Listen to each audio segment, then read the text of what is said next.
Assalamualaikum warahmatullahi wabarakatuh. Saya Nadia Syahira binti Abdullah dari kelas 3 Ibn Rushd. Tajuk kita pada hari ini ialah Unit 3.2 Perluasan Kuasa British di Perak, Selangor, Negeri Sembilan dan Pahang.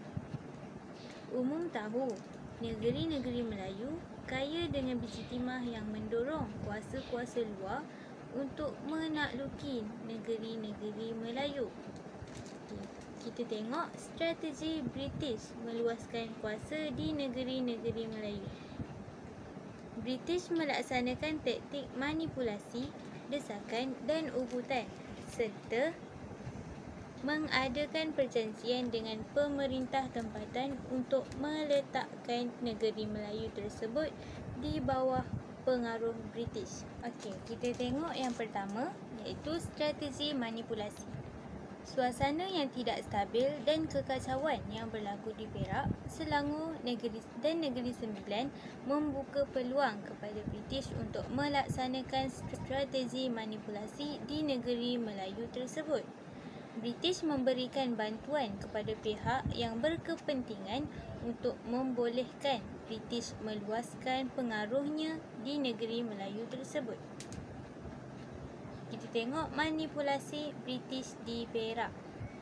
British memperoleh peluang untuk menguasai Perak apabila berlaku Perang Larut dan perebutan tahta Kesultanan Perak dalam kalangan kerabat diraja Perak. Gubernur negeri-negeri Selat, Andrew Clark, mengambil peluang daripada kedua-dua peristiwa tersebut untuk campur tangan dan bertindak sebagai orang tengah menamatkan kekacauan di Perak. Alasan British adalah untuk menyelamatkan rakyat Perak daripada keadaan kucar kacir. Jom kita tengok tentang Perang Larut yang berlaku pada tahun 1861 hingga 1874. Okey. Pemerintah Larut, Tengku Menteri Ngah Ibrahim, membawa masuk ramai pelombong Cina memajukan perlombongan biji timah di Larut. Pergaduhan pelombong Cina antara kumpulan Gihin dan Haisan untuk mempertahankan hak dan kepentingan masing-masing menyebabkan tercetusnya Perang Larut. Pergaduhan yang berpanjangan di Larut menjejaskan perdagangan biji timah di negeri-negeri Selat. Oleh itu, golongan pelabur Eropah dan pedagang negeri-negeri Selat meminta British campur tangan untuk melindungi pelaburan mereka dalam perlombongan biji timah. Kita tengok info tambahan. Selepas Perang Larut tamat, nama Klian Pauh ditukar kepada Taiping yang membawa maksud kedamaian yang abadi. Okey, kita tengok yang kedua pula, perebutan tahta Kesultanan Perak. Perak mengamalkan sistem penggiliran dalam perwarisan tahta Kesultanan Perak yang diasaskan pada awal tahun 1820-an.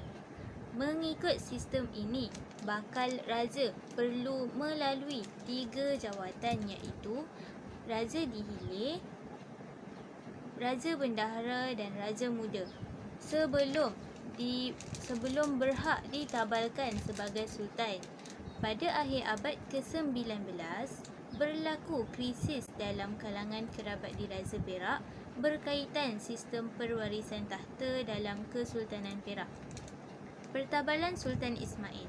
Selepas kemangkatan Sultan Ali, Raja Ismail iaitu Raja Bendahara dilantik sebagai sultan. Ini mendapat sokongan pembesar hulu Perak termasuk Ngah Ibrahim yang memegang jawatan sebagai Menteri Larut. Bantahan Raja Yusof. Raja Yusof iaitu Raja Dihilir menuntut haknya sebagai sultan setelah sekian lama diketepikan. Tuntutan Raja Abdullah.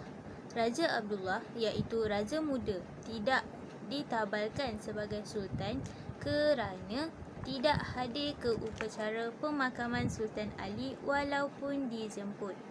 Menuntut kembali haknya sebagai sultan akibat masalah kewangan dan desakan golongan pelabur Eropah dan Cina. mendapat sokongan pembesar di hilir Perak seperti Datuk Maharaja Lela. Kekacauan di Perak membuka ruang kepada British untuk melakukan manipulasi politik. Andrew Clark, iaitu Gubernur Negeri-Negeri Selat, menyokong Raja Abdullah dan menyatakan kesediaan British untuk membantu mengesahkan Raja Abdullah sebagai Sultan Perak dan menamatkan persengketaan Pelombong Cina di Larut demi mewujudkan keamanan di Perak. Kita tengok pula manipulasi British di Selangor. Sewaktu pemerintahan Sultan Abdul Samad pada tahun 1857 hingga 1898, tercetus pertelingkahan dalam kalangan kerabat diraja Selangor yang menyebabkan berlakunya Perang Kelang. British turut campur tangan dalam pertelingkahan tersebut untuk meluaskan pengaruh di Selangor.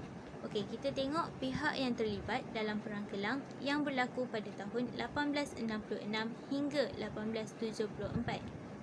Raja Abdullah bin Raja Jaafar. Beliau memperoleh hak mentadbir daerah Kelang daripada Sultan Abdul Samad. Berjaya memajukan daerah Kelang sebagai pusat pengeluaran biji timah dengan pembukaan lumbung di sekitar Ampang dan Kuala Lumpur. Beliau mendapat sokongan kumpulan Haisan. Raja Mahdi bin Raja Sulaiman. Raja Mahdi ialah putera Raja Sulaiman yang mentadbir Kelang sebelum diserahkan kepada Raja Abdullah. Kemajuan perlombongan biji timah di daerah Kelang mendorong Raja Mahdi menuntut hak ke atas daerah tersebut yang pernah diletakkan di bawah kekuasaan ayahandanya. Raja Mahdi mendapat sokongan kumpulan Gihin. Kumpulan Haisan dan kumpulan Gihin ni adalah sebab tercetusnya Perang Larut. British memihak kepada raja dan pembesar Melayu yang boleh membawa keuntungan dari segi ekonomi, terutama perdagangan biji timah. Oleh sebab itu, British memberikan bantuan ketenteraan kepada Tunku Pudin untuk menamatkan Perang Kelang.